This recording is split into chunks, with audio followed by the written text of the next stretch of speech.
Hi, Dr. McDermott and Dr. Ball. Wanted to talk to you guys a little bit about some of the ideas that Joe and Tina and I have had this year regarding the quizzes that we do. I come from a little bit different background than I think a lot of residents. I really like the idea of teaching, and it's kind of always a little back burner thought of how I can make things a little bit better, and really want to help out in any way I can. So I want to kind of formalize this in a little structured approach to help it maybe a little digestible and see if there's anything in here that would help overall. So to get us all on the same page, we had some feedback about our quizzes last year and the year before. One of the big ones is that the quizzes lack consistency often. Some quizzes the residents find too easy, others too difficult, and not that they're too easy and too difficult, but they're not really on the same plane, so it's hard to tell what's important and what's not. And to add to that, there's some lectures that or quizzes that we got last year that were given before a lot of the residents had time to even look at the material. Like, for instance, we had optics last year very early, and it wasn't a thought on anybody's radar. So, we really want to try and make each academic opportunity more fruitful, and one of the ways to do that is to be a little bit prepared for them beforehand. A lot of residents were saying it was hard for them to grasp whether or not they were on track. And what I mean by that is the quizzes we get a score, and the score tells us if we did good or not on the quiz, but that doesn't necessarily tell us if we are getting the material that we should, if other residents are ahead of them or behind them. Not that it's competitive, but it really helps us gauge whether or not we're in the pack that we should be in or not. The time of the questions were not opportune. We had them on Wednesday, and Wednesday is just one of those, you know, heels into the sand, do whatever you can kind of days. Rorty's in clinic. A lot of patients, or a lot of us are in the OR, busy retina clinics, and we're exhausted. So a lot of residents were saying, maybe having these late on Wednesdays is not the best time because we're just ready to go home and go to bed. There were some goals that the three of us tried to look at, and we know you guys are doing this for a good reason. And the big ones that we came up with, and the big thing, I think, very clear, we're doing this to make residents smarter. I think it'd be foolish to think of this anything else. This all has really the best intentions. And also to identify residents with possible academic problems for early intervention. And this, I think, some of the ideas that we came up upon really help this avenue a lot, and I'll explain them a little bit later. So we had some goals. Um, One is, of course, we want to build upon the hard work that Dr. Ball has done previously. Um, I know from trying to get lectures coordinated right now that there are a lot of emails and a lot of bugging and a lot of reminders, and it's a constant part-time job. Not easy work by any means, and part of this is trying to, fine tune it and take what she's done that's great and, make it in version 1.1, if you will, but also to make it easier because it is a lot of work. The second is allow residents to determine their weakness areas and help right their own ship with the help of faculty. The 21 of the residents here, we're working hard, and we really, I think all of us for the most part are concerned with how good we're doing, and if there's an opportunity for improvement, we want to know about it. We want to, help figure out what areas that we can help ourselves in, and then have help from the faculty if we need more. We'd like to tie them to the lectures, and that's probably the biggest change this year. And if we do that, we can help look at, are these lectures that we're getting helpful? This is stealing from the playbook of the K-12 teaching world. There's things called pre-assessment and post-assessment learning where one of the things my wife does as a teacher is she gives tests before a material and then after to see was there a gain in knowledge. And actually this is a K-12 law by Governor Snyder. So in that avenue it's very important, and I think we should start stealing from these good ideas and implement them here as well. Also, we're in a lot of different places on Wednesdays, so if we can create a type of formal online quiz that can be given or taken by a resident that's in the OR or has a personal day or a vacation. It just makes us more mobile and more able to um, really get exposure to all these questions that we're getting.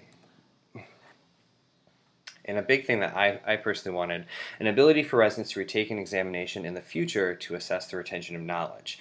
I had some weak spots in my first 2 years, and I would love to be able to go back and say, I read about this thing a lot. Did it actually click? And it'd be nice to go back to these quizzes and see if I do better. And last, maybe we'll see, but yeah, I feel if we set this up in the way I talk about, maybe we can get a little predictive model to see who is going to do better on OCAPs, board passage rates. We've done this. I know from your end this has been worked on. Maybe we can help, and maybe this will be a little bit more information that can help expose good residents and ones that are not academically doing as well. So this is my plan. When a lecturer gives a lecture, I want it to come with 4 questions that is based on the lecture material. Not just any 4 questions. I think this is a very specific point of how these questions should be rated in terms of their difficulty.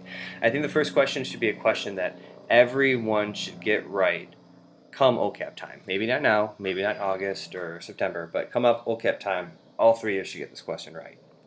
Question 2 should be a question that some first years and all upperclassmen should get correct come OCAP time.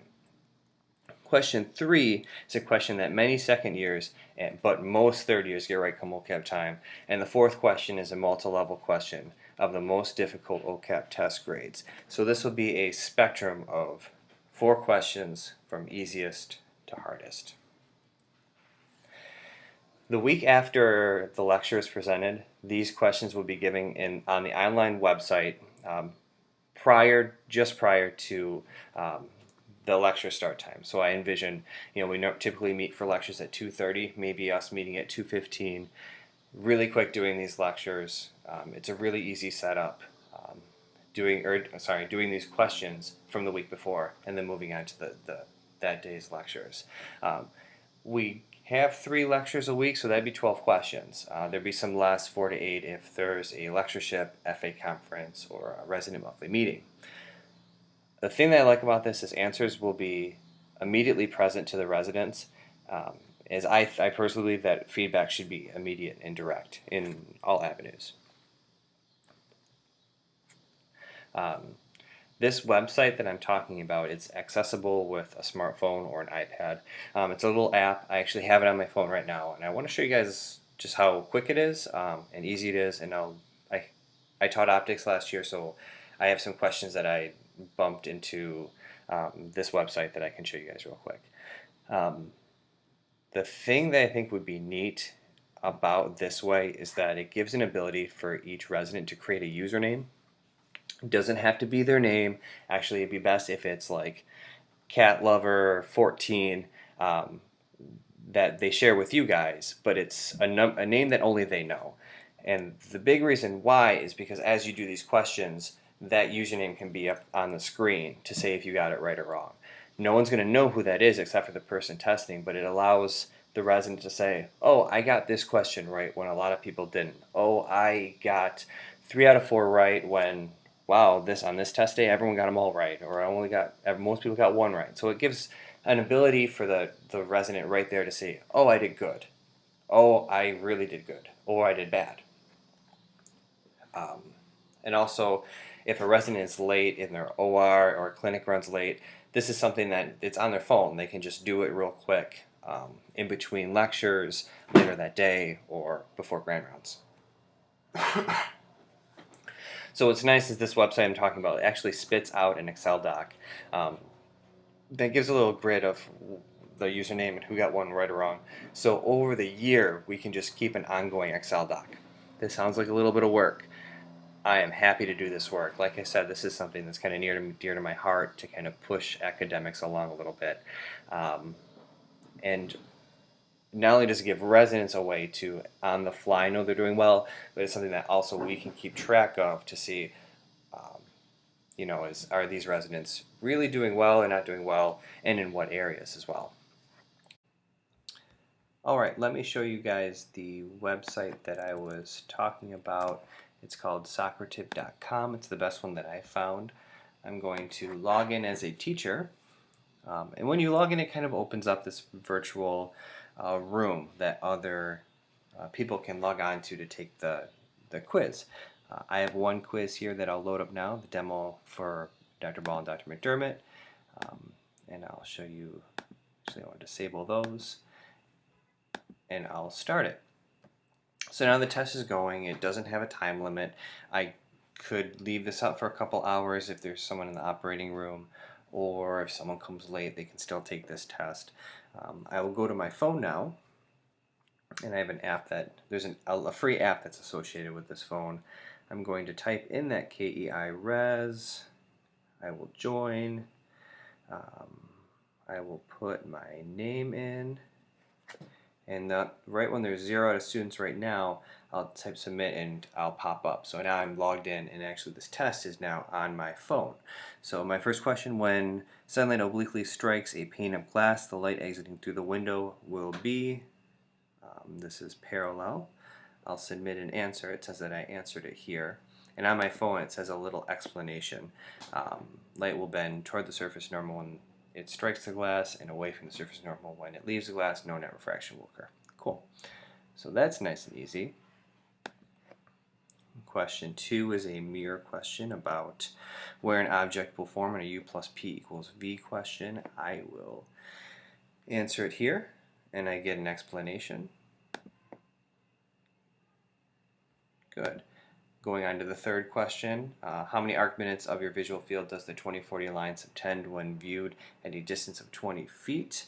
That is 10. I'll answer that one. Almost tried to answer it on the computer. We have an explanation as well. And the fourth and final question is, what type of telescope is pictured here? And that's a picture of Galileo. So I'll type in, try to do it on my computer again. We do have my phone. Galilean telescope. I have an explanation about focal lengths, and good. So I'll click finish. If you get a report, it's an Excel doc, but we can just view the chart, and you can see I was not Joe Boss. I did really well. I got 4 to 4 right. There's another kind of way to display this on a screen where you can actually have all 21 residents have their answers come up in real time, which I think is a little bit better. But overall, this way will help show a resident, like I said, in real time know what they do, but also if we do this 4-question format, it can help pick out maybe some outliers. Whereas, most of the second years should probably be getting the second question right, but if there's one that's consistently not, then, it maybe would alert us earlier, and so forth. But overall, just some ideas we had. We're happy to help in any way. We want to make this year academically successful for everyone and keep our trend in OCAP scores going up. So really, however we can help, let us know. But I really thank you guys for listening.